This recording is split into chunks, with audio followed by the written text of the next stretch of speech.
Hello dear students, hope you all are doing well.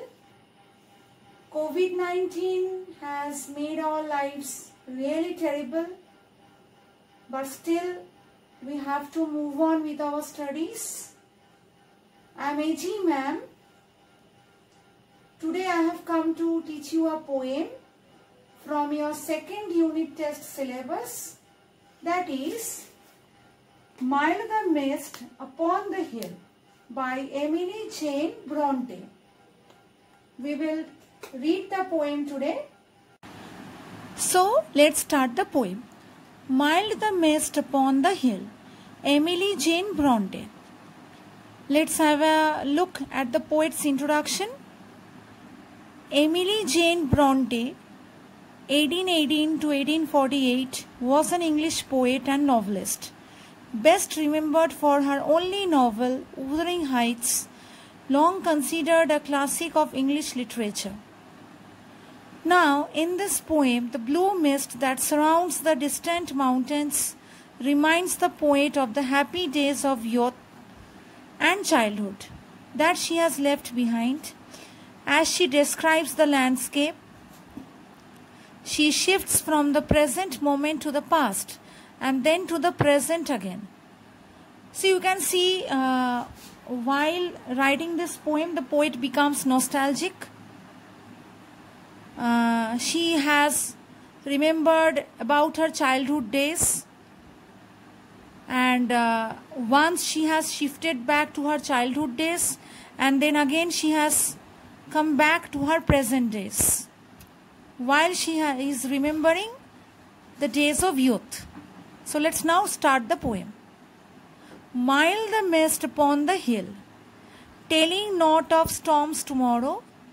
No, the day has wept its fill, spent its store of silent sorrow. Oh, I am gone back to the days of youth. I am a child once more, and neath my father's sheltering roof, and near the old hall door. So see, the poet is describing the mist that surrounds the distant mountains, and it's very mild. The mist is telling not of storms tomorrow. The mist is telling there will be no storms tomorrow, because the day has wept its fill.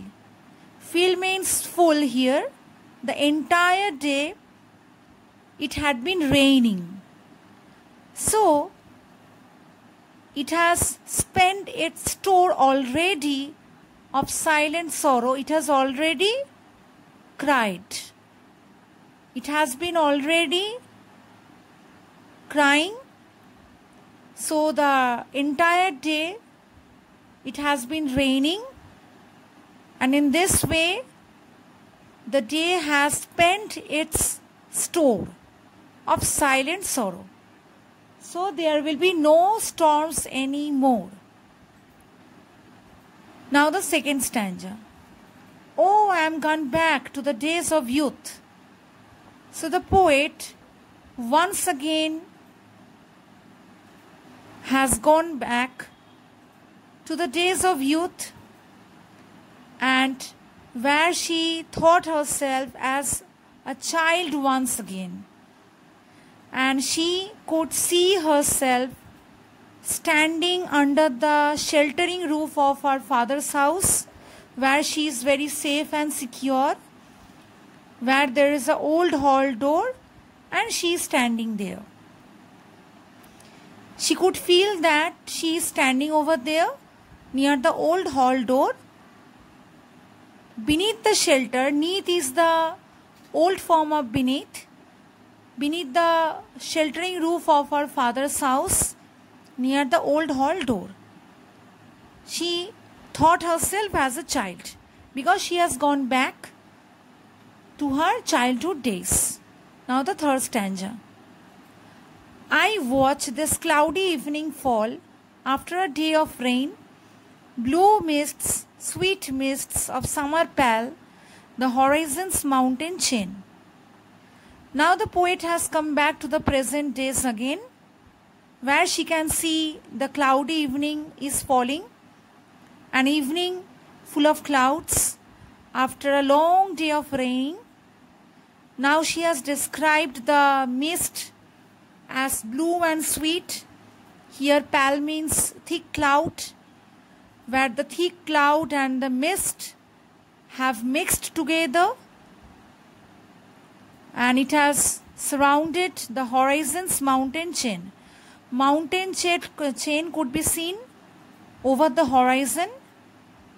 So over the horizon, the blue mist surrounded with the thick cloud could be seen.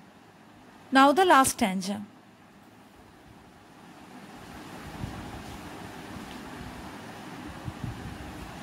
Now see the last stanza.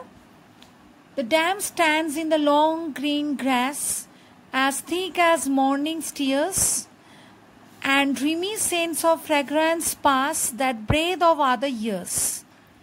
Now the poet has compared the dam, the drops of the rain, which stands in the long green grass, with the morning's tears.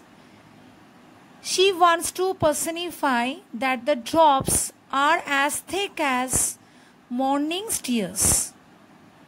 The poet is now at the present time. She has again shifted back from the childhood days to her present time. Now she is getting some sweet smell, some fragrance.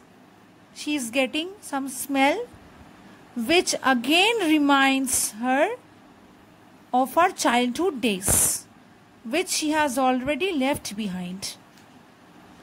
So students, this is the poem. Hope all of you have understood. Thank you.